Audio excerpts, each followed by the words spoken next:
All right, now let me walk you through how we think about doing this with customers. There's 4 stages or milestones that we typically think of, and it begins with leadership.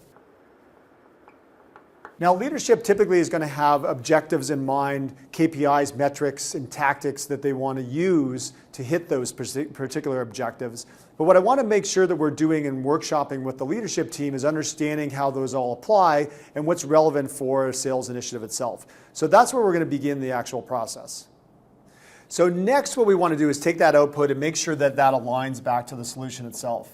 Now, think of this specifically as the step where if the sales leadership wants to make sure that they're driving, let's say, 20% more revenue in the existing customer base next year, they'll have specific ways that they want to see that measured, tactics that they want to take, and we need to make sure that all that is being driven through the solution in a way that is efficient for the sales team to actually achieve, and we can see the actual measurable results coming out of it. So that's a really important step, that we get that alignment from what the leadership is thinking.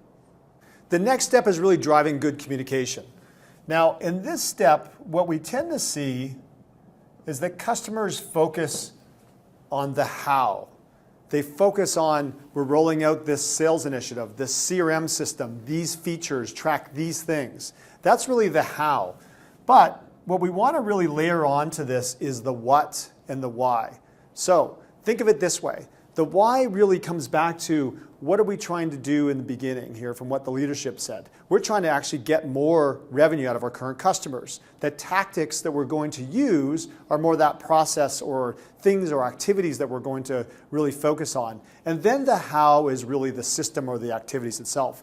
So when we layer in the why, the what, and then the how, it becomes effective communication. So why?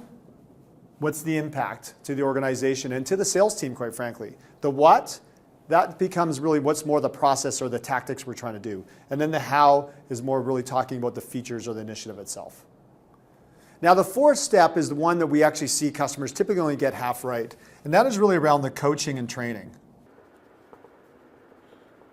Now, most organizations really focus on sales training, and it tends to be sales training on the how and sometimes even the what.